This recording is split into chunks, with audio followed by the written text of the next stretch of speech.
우리는 민족 중흥의 역사적 사명을 띠고 이 땅에 태어났다 라는 첫 구절을 읽으면 나라는 존재에 큰 의미와 가치가 부여된 듯 가슴이 벅차올랐던 기억이 생생하다. 이것을 기억하는 분들은 1960년에서 80년대에 학교에 다니신 분들이다. 그러나 지금의 젊은 세대는 이것을 거의 모를 것이다. 30년 전까지만 해도 학교 조회나 행사에서 학생들은 국민교육헌장을 큰 소리로 낭독했었다. 그러나 언제부터인가 국민교육헌장이 역사 속에 흔적도 없이 사라졌다. 대한민국 교육이 나아갈 길을 누군가 지우개로 지워버린 듯 우리는 국민교육헌장을 기억에서 지워버렸다. 왜 그랬을까? 박정희 대통령이 만들었기 때문에 그렇게 없애버렸을 것이다. 박정희 대통령은 김일성이 가장 싫어했던 인물이다. 그래서 대한민국에 살면서 김일성을 추종하는 세력은 박정희 대통령과 관련된 것이라면 무조건 없애야 했다. 참고로 문재인 정권이 새마을운동을 지우려다 아프리카 등의 저개발 국가에서 강력하게 요청하여 원위치된 적이 있었다. 1968년 6월 박정희 대통령은 국민교육의 장기적이고 건강한 방향의 정립과 국민생활의 건전한 윤리 및 가치관의 정립을 위해 각계각층의 의견을 수렴하여 교육장전 제정을 지시했다. 제정 당시에 철학자 박종홍 등 전문학자 60여 명이 문안 작성에 참여했고 1968년 12월 5일 박정희 대통령은 국민교육헌장을 발표했다. 1968년 12월 5일 역사적인 우리 국민교육헌장이 선포되었습니다. 전문 390석자로 다듬어진 국민교육헌장은 오래전부터 우리 국민 모두가 다같이 그 필요성을 절실히 느껴온 국민윤리의 기둥이며 우리가 힘써 닦아나가야 할 국민교화의 지표라고 하겠습니다. 그런데 지금 갑자기 왜 국민교육헌장을 소환해야 하는가? 작금의 현실을 보면 국가의 방향성을 상실했기 때문이다. 소위 대한민국에서 최고의 대학을 졸업한 사람들이 대한민국을 파괴하는데 앞장서고 있기 때문이다. 사관학교를 나온 일부 군인도 그 중에 하나이다. 대한민국을 부정하고 친북정책을 당당하게 펼치는 정치 세력을 보면 그들이 제대로 교육을 받지 못했기 때문이 아닐 수 없다. 국민교육헌장을 일부 살펴보자. 우리는 민족 중흥의 역사적 사명을 띠고 이 땅에 태어났다. 구약성경 처음에 나오는 창세기를 연상할 정도로 핵심 내용이다. 국가가 없으면 나 개인도 존재할 수 없다. 일본의 식민지 지배를 받았던 우리 국민은 더욱더 국가를 생각하지 않을 수 없다. 그러나 현재 대한민국에서는 노블리스 오블리제가 사라졌다. 군대 기피 현상이 만연하다. 일반인도 그렇게 해서는 안 되지만 국정을 책임지는 정치인은 더더군다나 군대를 기피해서는 절대 안 된다. 각종 선거, 청문회를 보면 군대 미필자가 너무나 많다. 보통 국민이 이해할 수 없는 이유로 대통령부터 군대 면제이니 군 통수권자에 대한 존경심이 생겨날 수 없다. 국회에서는 군복무하지 않은 국회의원이 평생을 군에서 헌신한 장군들을 불러다가 모욕을 준다. 이런 일은 김정은이나 하는 저급한 일이다. 분위기가 이렇다 보니 국가에 어려운 일이 발생하면 책임지는 정치인, 공무원, 지식인이 보이지 않는다. 그저 정권에 잘 보여서 한자리를 차지하려는 기러기 낭인들만 날이 갈수록 늘어난다. 자유와 권리에 따르는 책임과 의무를 다하며 스스로 국가 건설에 참여하고 봉사하는 국민정신을 드높인다. 지금 다시 보아도 얼마나 가슴에 와닿는 말인가. 자유에 따르는 책임을 다하지 않으니 정치권은 하루가 멀다 하고 정쟁에 몰두해 있다. 각 정당이 대한민국을 위해 존재해야 하는데 오히려 적을 이롭게 하는 활동이 많다. 있을 수 없는 일이다. 국회의원이 국민의 대표임을 포기한 지 오래고 국민의 존경심이 아예 사라졌다. 개인 이익에만 몰두하는 이런 정치인은 하루빨리 사라져야 한다. 길이 후손에 물려줄 영광된 통일 조국의 앞날을 내다보며 신념과 긍지를 지닌 근면한 국민으로서 민족의 슬기를 모아 줄기찬 노력으로 새 역사를 창조하자. 분단된 조국 통일을 지향하는 것은 너무나 당연한 일이다. 그럼에도 불구하고 북한의 지령에 따라 움직이는 세력이 너무나 많다. 대한민국의 발전을 막고 간첩을 못 잡게 하는 세력이 날로 늘어나고 있다. 매우 위태한 상황이다. 절대로 이래서는 안 된다. 이렇게 하면 우리 대한민국은 오래 존속할 수 없게 된다.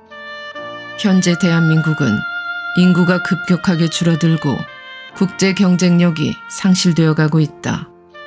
군대에 갈 인력이 모자란다. 국가 빚은 해마다 늘어나고 선심성 예산은 도저히 감당할 수 없을 정도로 늘어나고 있다. 국민건강보험, 국민연금이 고갈될 날이 째깍째깍 다가오고 있다. 그렇지만 자기 일처럼 나서는 정치인이 없다. 국민교육헌장이 담은 철학과 가치관의 뿌리는 요한 고틀리프 피이테의 애국주의 담론을 담아낸 것이었다. 독일이 1806년 나폴레옹 군대에 패배했을 당시 독일은 도덕과 정의가 사라지고 이기심이 팽배해 있을 때였다. 그때 철학자 피이테는 독일 국민에게 고함이라는 제목으로 이렇게 외쳤다. 독일이 왜 패배했는가? 군대가 약해서였을까? 아니다. 독일인 모두 도덕적으로 추락하고 이기심으로 가득 차 있었기 때문이다. 교육을 통해 혼을 길러야 한다. 내일로 미루지 말고 지금 당장 실천하자. 그 후 독일인들은 피이테의 말에 따라 학생들에게 애국심을 교육해 1871년 프랑스와의 전쟁에서 승리하게 된다. 승리하고 귀환한 몰트케 장군은 독일의 승리는 나와 군인들의 공이 아니라 초등학교 교사들의 공이다. 이 모든 영광을 그들에게 돌린다. 라고 말했다. 박정희 대통령의 국민교육헌장에는 피이테의 애국주의 담론과 막스 베버의 프로테스탄티즘의 윤리와 자본주의 정신을 담은 명문이다. 그러나 언제나 반대 세력은 나타나기 마련이다.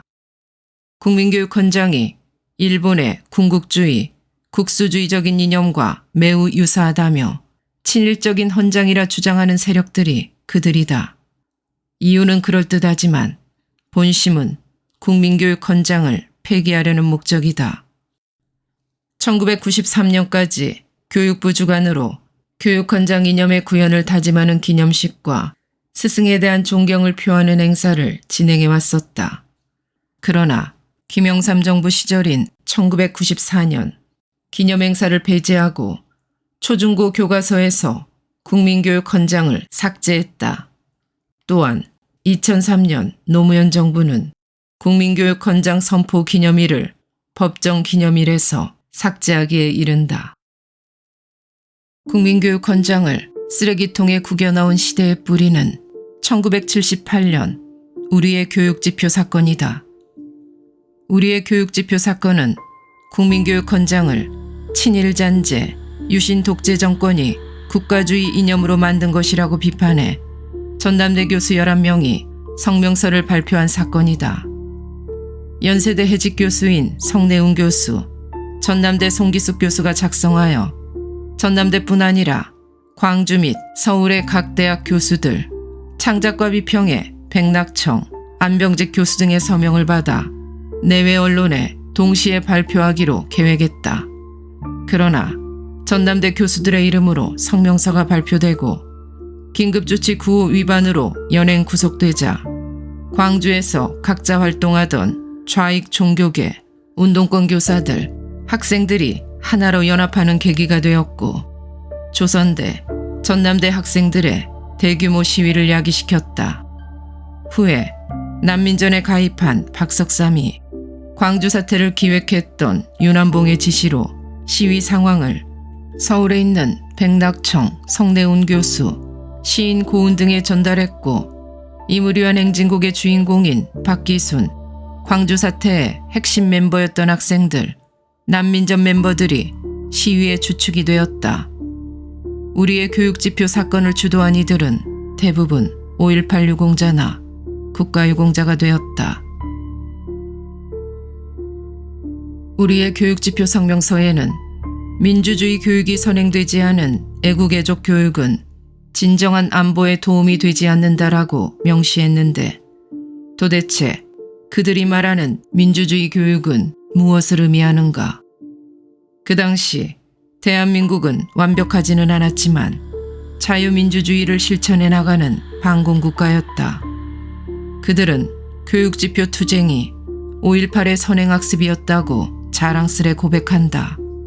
또한 그들은 1978년 광주의 투쟁을 통해 박정희 졸개들이 작성한 국민교육헌장을 찢어버렸다고 자축한다. 그들의 축배는 5.18이라는 죽음의 진홍곡을 40년이 넘는 시간 동안 지속시키고 있으며 아이들은 왜곡된 역사와 교육관으로 한 치 앞도 보이지 않는 안개 속에서 길을 잃었다. 유시민은 어느 TV 토론회에서 이렇게 국민교육헌장을 비판한 적이 있다. 우리는 민족 중흥의 역사적 사명 따위를 가지고 태어난 것이 아니라 그냥 태어난 것이다. 한 인간이 세상에 아무 의미 없이 그냥 태어났다고 비아냥거리는 유시민은 많은 역사를 왜곡한 거꾸로 읽는 세계사와 나의 한국 현대사를 지필해 학생들과 국민을 혼란에 빠뜨린 장본인이다. 거꾸로 읽는 왜곡된 역사의식이 그의 삶을 어떻게 이끌었을까? 일반인을 불악지로 오인해 폭행에 가담한 적이 있는 그의 삶이 감히 국민교육헌장을 비웃을 자격이 있는지 의문이 든다. 국민교육헌장을 낭독하던 그 시대에는 스승에 대한 감사가 있었고 학생들은 교사들과 친밀한 관계를 유지했다. 그러나 정교조가 장악한 이 시대는 왜곡된 역사관과 국가관, 학생들의 의무 대신 권리만을 강조한 학생 인권 조례를 통해 교사와 학생과의 신뢰는 깨진 지 오래다. 더 이상 교사는 사명감과 존경을 받는 직업이 아니며 학교는 사교육에서 밀려난 지 오래다. 가훈과 가풍이 있는 가정은 질서가 있고 신뢰와 존경이 있다. 그러나 의무를 지키지 않고 권리만을 주장하는 가정은 혼란과 불신이 가득할 수밖에 없다. 학교는 더욱 그러하다. 교육을 받는 의미와 가치, 삶의 목표에 대한 의지, 올바른 역사관과 국가관이 대한민국을 다시 건강하게 만들 수 있다. 대한민국은 전쟁 속에서도 폐허더미에서 교육을 받았던 나라다. 교사를 존경하고 나라를 사랑하며 학생들을 자식처럼 아끼며 훈육했다. 국민교육헌장의 부활이 대한민국 교육이 회복되는 열쇠가 아닐까. 1968년 12월 5일 대한민국에 웅장하게 울려 퍼지던 국민교육헌장을 다시 한번 이 시대에 소환해 본다. 교육헌장. 우리는 민족 중흥의 역사적 사명을 띠고 이 땅에 태어났다. 조상의 빛난 얼을 오늘에 되살려 안으로 자주 독립의 자세를 확립하고 밖으로 인류 공영에 이바지할 때다. 이에 우리의 나아갈 바를 밝혀 교육의 지표로 삼는다. 성실한 마음과 튼튼한 몸으로 학문과 기술을 배우고 익히며 타고난 저마다의 소질을 개발하고 우리의 처지를 약진의 발판으로 삼아 창조의 힘과 개척의 정신을 기른다. 공익과 질서를 앞세우며 능률과 실질을 숭상하고 경애와 신의 뿌리박은 상부상조의 전통을 이어받아 명랑하고 따뜻한 협동 정신을 북돋운다. 우리의 창의와 협력을 바탕으로 나라가 발전하며 나라의 융성이 나의 발전의 근본임을 깨달아 자유와 권리에 따르는 책임과 의무를 다하며 스스로 국가 건설에 참여하고 봉사하는 국민 정신을 드높인다. 반공 민주 정신에 투철한 애국 애적이 우리의 삶의 길이며 자유세계의 이상을 실현하는 기반이다. 길이 후손에 물려줄 영광된 통일조국의 앞날을 내다보며 신념과 긍지를 지닌 근면한 국민으로서 민족의 슬기를 모아 줄기찬 노력으로 새 역사를 창조하자. 1968년 12월 5일 대통령 박정희